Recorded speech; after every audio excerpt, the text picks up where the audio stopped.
I spent $30,000 to send her to Bali, and all I got were these screenshots of her cheating. The moment I said those words out loud to my therapist, I felt something break inside me.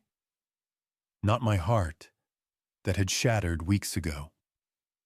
No, this was different. This was the sound of my dignity finally giving way. My name is Michael Reeves, 42 years old, senior project manager at a software company in Seattle, and until last month, utterly convinced I was living the American dream. Beautiful house in the suburbs, respectable job, and a wife, Eliza, who I believed was my soulmate. The woman I'd sacrificed everything for over 15 years of marriage. God, I was such a fool. Do you want to talk about what happened after you found out?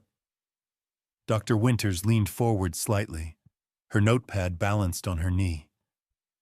I'd been seeing her for 3 weeks now. 3 weeks since my life imploded. I took a deep breath. I think I'm ready. It started innocently enough. Most catastrophes do, I suppose. Eliza had been talking about this transformational women's retreat in Bali for months. Some exclusive wellness program designed to reconnect women with their authentic selves, or whatever the hell the brochure said. 2 weeks at a luxury resort, with yoga at sunrise, meditation, spa treatments, and soul work. All for the bargain price of nearly $15,000. Mike, this is exactly what I need, she'd pleaded, showing me the website on her iPad one evening after dinner. I've been feeling so disconnected lately, like I've lost myself somewhere along the way. I looked at my wife's face, the slight crease between her eyebrows, the way her blue eyes searched mine for understanding. At 40, Eliza was still breathtakingly beautiful. Her blonde hair fell in soft waves around her face, and when she smiled, which seemed to happen less and less frequently these days, it lit up the room. That's a lot of money, Liz, I said cautiously.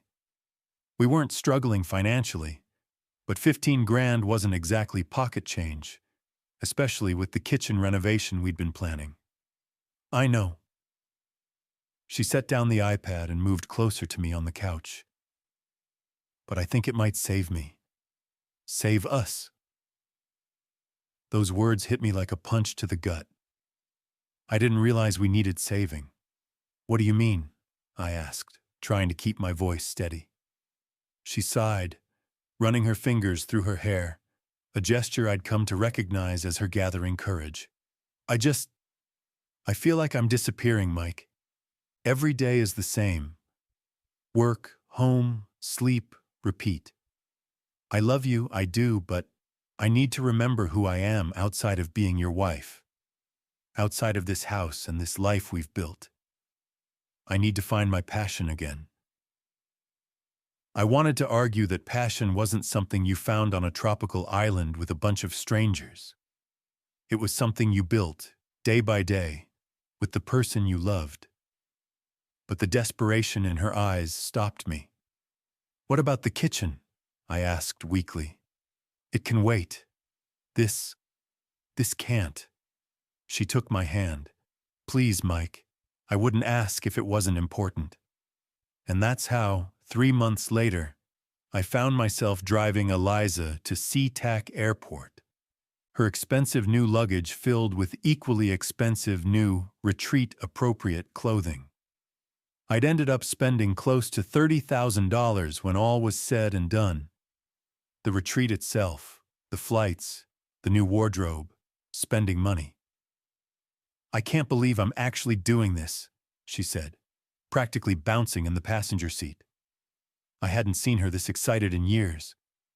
2 whole weeks of just focusing on me. I forced a smile, ignoring the knot in my stomach. You deserve it, babe. I kissed her goodbye at the security checkpoint, watching as she walked away, turning once to wave before disappearing into the crowd. I had a strange feeling as I stood there. like I was watching more than just my wife leaving for a vacation, like I was witnessing the beginning of the end. If only I'd known how right I was. The first few days were fine. Eliza checked in regularly, sending pictures of the resort, the beach, her soul sisters, as she called them, 12 other women from around the world who were part of her retreat group. They all looked similar in a way. Affluent, health-conscious women in their late 30s to early 50s, seeking something. Meaning, escape, a justification for spending so much money on themselves. I wasn't sure. "The energy here is incredible, Mike," she gushed during our nightly FaceTime call on day 3. "I've never felt so alive, so present." I nodded, trying to be supportive, even as I sat alone in our empty house, eating takeout for the 3rd night in a row because cooking for one seemed pointless. "That's great, Liz. I'm happy for you." And I was. Sort of. But there was also an uneasiness growing inside me, a sense that the woman on my screen, glowing with her new tan and wearing flowers in her hair, was becoming a stranger to me.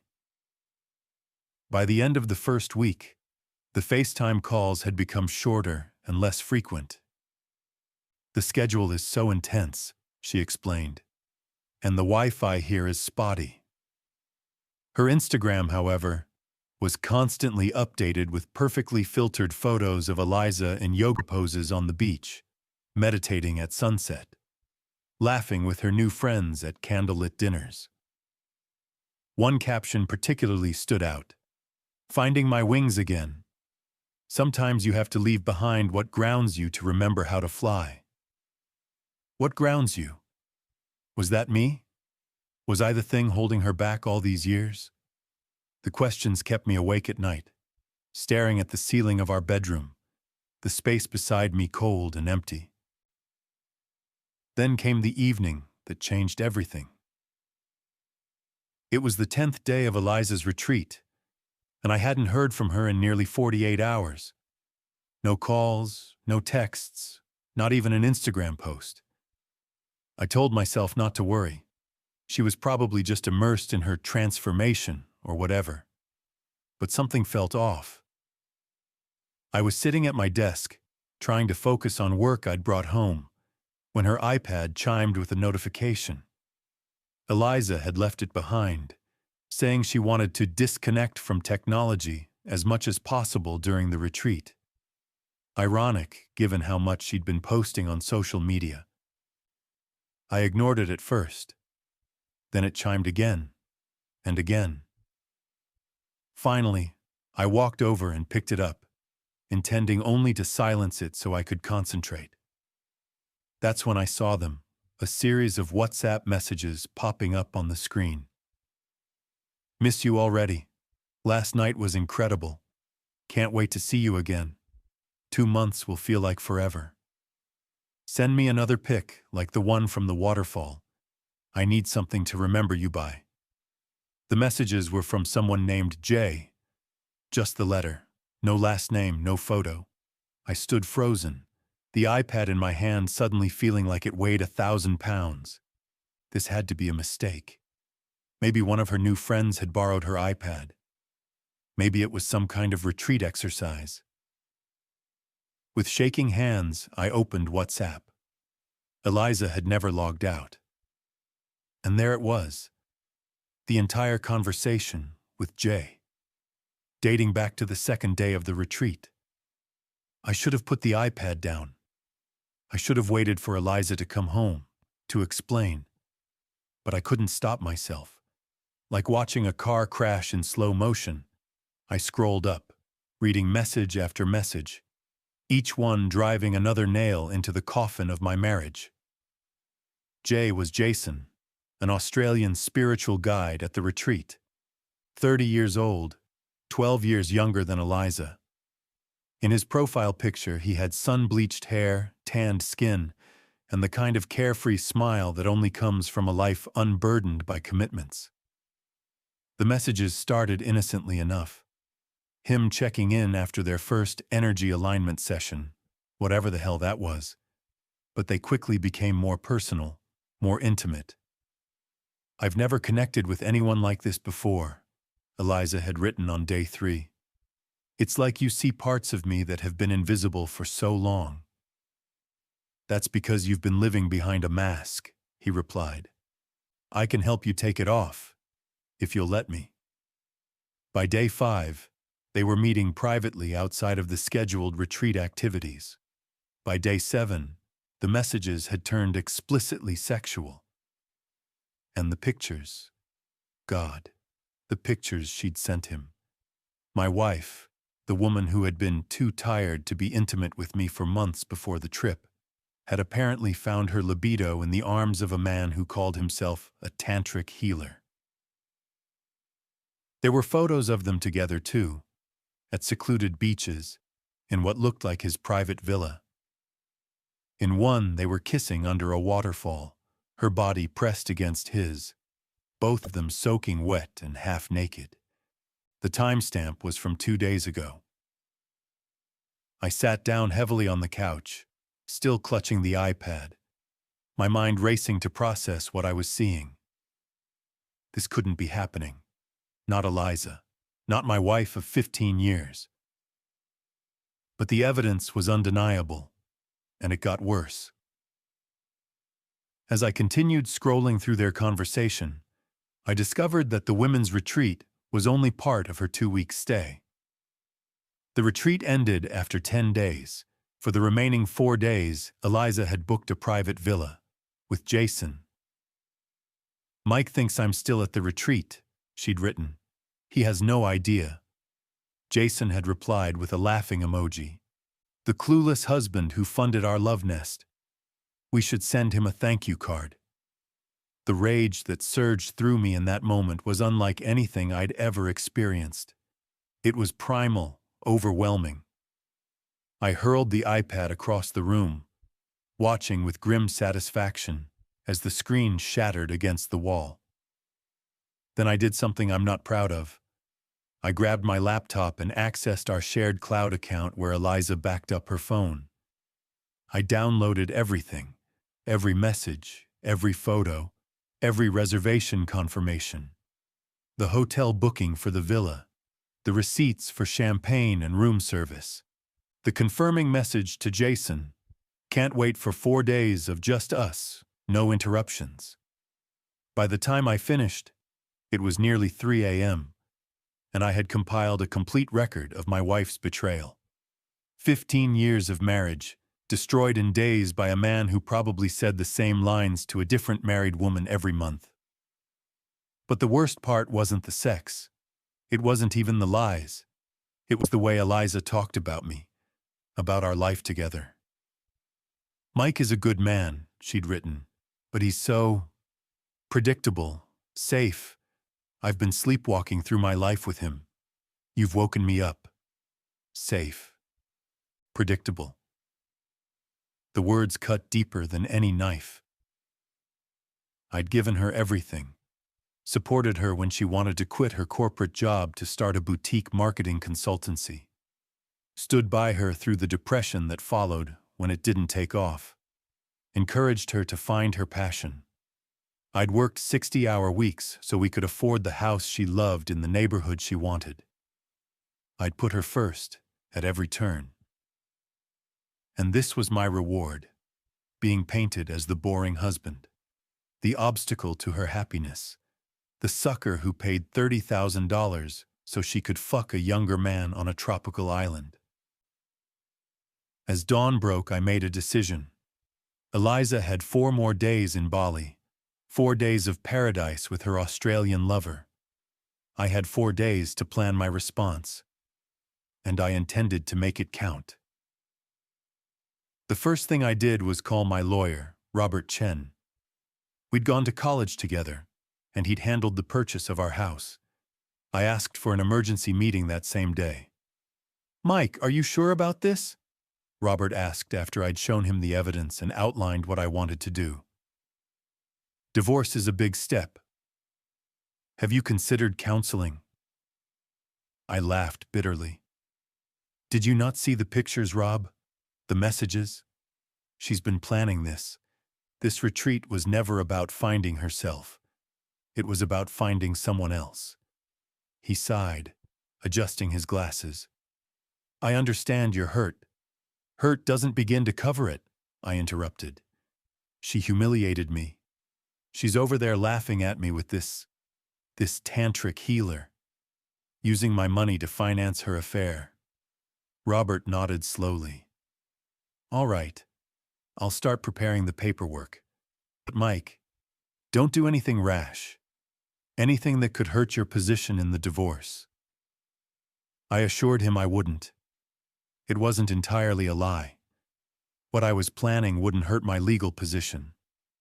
But it would absolutely hurt Eliza's reputation, just as she'd hurt mine. After leaving Robert's office, I drove to a print shop downtown. I had a special project in mind. The next few days passed in a blur of activity. I moved all of my personal savings, money I'd inherited from my grandfather that Eliza didn't know about, into a new account. I contacted a realtor about selling the house. I packed up Eliza's things and put them in storage, paid for 6 months in advance. And I worked on my project, my welcome home gift for my cheating wife. Meanwhile, Eliza continued to text me as if nothing was wrong. Having the most amazing time. The retreat was life-changing. Decided to stay a few extra days to really soak in the experience. Miss you, XO. Each message stoked my rage. The casual lies, the fake affection.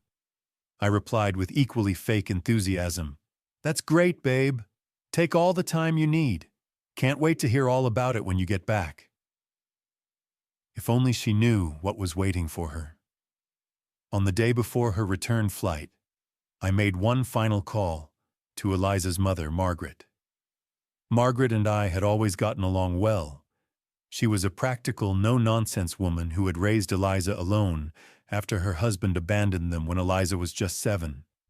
I'd always respected her resilience. Michael, what a lovely surprise, she answered. I was just thinking about Eliza. Her flight gets in tomorrow, doesn't it? That's actually why I'm calling, Margaret, I said, trying to keep my voice steady. Are you planning to be at the airport? Of course. I wouldn't miss welcoming my daughter home. She says this retreat has been transformative. I took a deep breath. Margaret, there's something you need to know before tomorrow. Then I told her everything. About Jason, about the affair, about the 4 extra days that weren't part of any retreat. There was a long silence when I finished. Then, in a voice so cold it could have frozen hell itself, Margaret said, "Send me the evidence." I did, all of it. An hour later, she called back. I raised her better than this, she said, her voice thick with emotion. Her father's betrayal nearly destroyed me. She knows what infidelity does to a family. I'm sorry to have to tell you, I said, and I meant it. No mother should have to learn about her child's moral failures this way. Don't apologize, Michael. You're not the one who should be sorry. She paused. What are you planning to do? I hesitated, then decided to tell her. To my surprise, she didn't try to talk me out of it. Instead, she asked, "How can I help?" And that's how Eliza's mother became my accomplice. The day of Eliza's return dawned bright and clear. I arrived at SeaTac Airport 2 hours early, carrying a large envelope and a heart full of righteous anger. I'd arranged to meet Margaret there, along with a few others, people who needed to know the truth about Eliza before I walked out of her life forever. There was Diane, Eliza's best friend since college, who had recently confided in Eliza about her own husband's suspected infidelity. Eliza had been indignant on Diane's behalf, offering her our guest room if she needed to leave him, all while planning her own affair. There was Tom and Sarah, our closest couple friends, who had invited us to join them on a cruise next summer. a cruise I had paid the deposit for just before Eliza left for Bali. And there was Carl, Eliza's boss at the marketing agency where she'd been working part-time. Carl, who had given Eliza 2 weeks off with pay for her wellness journey, believing it would help with the stress and anxiety she'd claimed was affecting her work performance. They all arrived, curious and confused by my cryptic invitation to welcome Eliza home from her transformative retreat. Only Margaret knew what was coming. I greeted each of them, thanking them for coming. Then I handed out the envelopes. "Don't open these yet," I instructed. "Wait until you see Eliza." They exchanged puzzled glances but agreed, tucking the envelopes under their arms or into their bags. Margaret caught my eye and gave me a solemn nod. In her hands, she held a small whiteboard I'd brought for her, her special welcome message for her daughter. As Eliza's flight status changed to landed, I felt a strange calm settle over me. The pain and rage that had consumed me for days crystallized into something harder, colder, more focused. We positioned ourselves near the exit from the secure area, where passengers emerged after clearing customs. A crowd of people gathered, many holding welcome signs or flowers. We held something else entirely. And then, there she was. Eliza looked radiant, tanned and relaxed, wearing a flowing white sundress I'd never seen before. Her hair was lighter from the sun, pulled back with what looked like a handmade Balinese clip. She wheeled her designer luggage behind her, scanning the crowd with a smile that froze on her face when she spotted us. I could pinpoint the exact moment she realized something was wrong. Her steps faltered. Her eyes darted from my face to the others gathered around me, confusion creasing her brow. When she saw her mother holding the whiteboard, all color drained from her face. Margaret held it up higher, making sure Eliza could read the words clearly. "Welcome home, adulteress." Eliza stopped dead in her tracks, her mouth opening in shock. People around us turned to look, curious about the unfolding drama. What is this?" she stammered as she reached us. "Mom? Mike? What's going on?" I stepped forward, my voice surprisingly steady. "How was the rest of your trip, Eliza? The part after the retreat ended? The 4 days in the private villa with Jason?" Her eyes widened in panic. I don't know what you're talking about." "Open your envelopes," I told our assembled friends, my eyes never leaving Eliza's face. One by one, they pulled out what I'd created. Postcards. Beautiful, glossy postcards featuring screenshots of Eliza's messages with Jason, photos they'd taken together, receipts for their private villa. Each postcard had a custom caption. "Greetings from Bali, where Eliza found herself, in another man's bed. Wish you were here? Eliza didn't." While her friend Diane struggled with a cheating husband, Eliza was busy becoming the other woman. The real souvenir from Bali, betrayal. I'd spared no detail, no intimate message, no damning confession. Every terrible thing she'd said about me, about our marriage, was there in high-resolution color, displayed for all to see. Diane gasped, tears filling her eyes as she read Eliza's messages about me. The boring husband she needed to escape from, knowing Eliza had used the same sympathetic shoulder to cry on when Diane suspected her own husband of cheating. Tom and Sarah exchanged horrified glances, no doubt wondering if Eliza had been laughing at them too. Carl's face hardened as he read the messages where Eliza mocked him for believing her anxiety story, how she'd manipulated him into giving her paid time off. And Margaret just looked sad, disappointed in the daughter she'd raised to be better than this. "How could you?" Eliza whispered, tears streaming down her face. "How could you humiliate me like this?" The sheer audacity of her question knocked the wind out of me. She was asking how I could humiliate her? How could I? I repeated incredulously.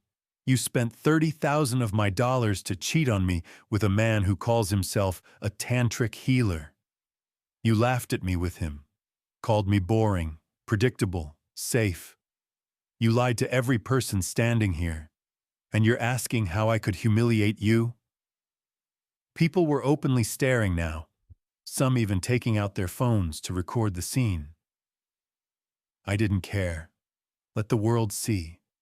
Let everyone know what Eliza had done. I made a mistake, she sobbed, reaching for me. Mike, please. We can talk about this. We can work through it. I stepped back, avoiding her touch as if it were poison. There's nothing to work through.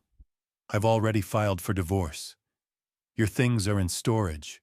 Here's the key and the address. I handed her a small envelope. The house is going on the market next week. I've paid for a hotel room for you tonight. After that, you're on your own. Her face crumpled. Where am I supposed to go? Perhaps Australia? Margaret suggested coldly. I hear the tantric healing community is very welcoming.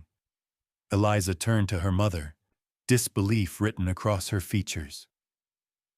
Mom, you can't seriously be taking his side. I'm taking the side of decency and honesty, Margaret replied. Two values I thought I'd instilled in you. Clearly, I failed. One by one, our friends turned and walked away, leaving Eliza standing alone with her mother and me in the middle of the terminal. Mike, she tried again, her voice breaking. 15 years. You're throwing away 15 years over one mistake. I looked at her, really looked at her, and felt nothing but pity.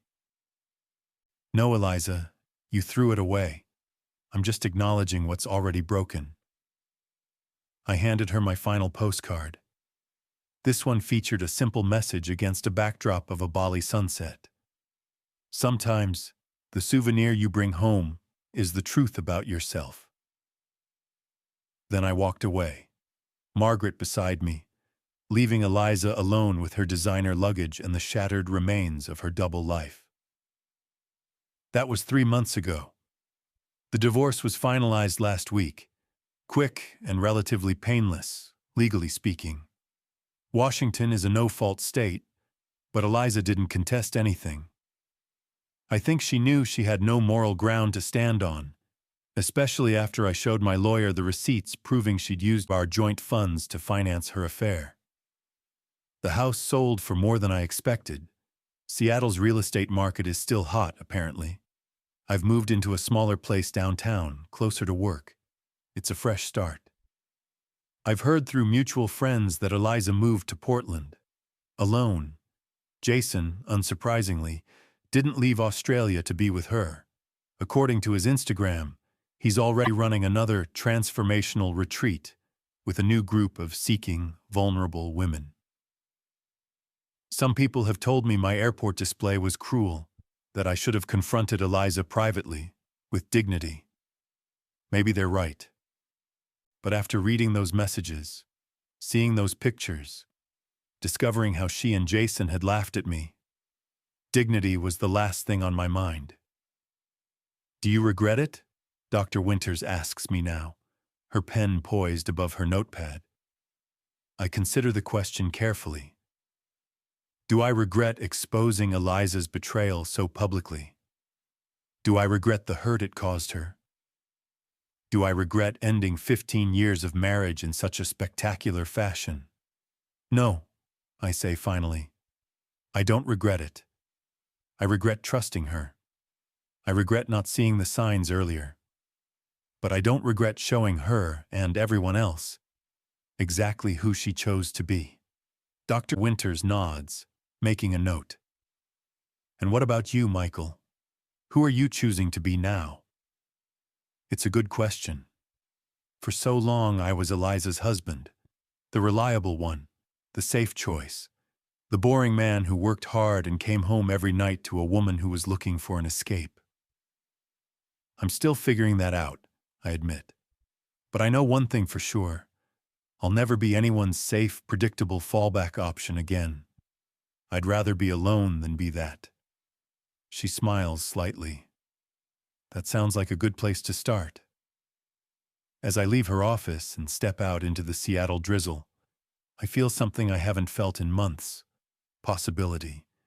My life didn't turn out the way I planned. The future I thought I was building with Eliza evaporated in the heat of a Bali affair. But maybe that's okay. Maybe sometimes we need to have everything stripped away to discover what we truly want, who we truly are. I don't know what comes next. Dating again someday, perhaps. A career change. Maybe even moving to a new city where no one knows my story. All I know is that I survived the worst betrayal of my life. And strangely enough, I came out stronger for it.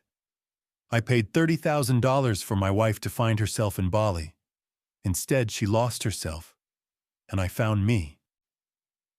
If this story resonated with you, or if you've experienced betrayal in your own life, I'd love to hear your thoughts in the comments. Have you ever had to confront someone who betrayed your trust? How did you handle it? Don't forget to like and subscribe to our channel for more real-life stories of personal triumph and transformation. Your support means everything to us, and we're grateful for this amazing community.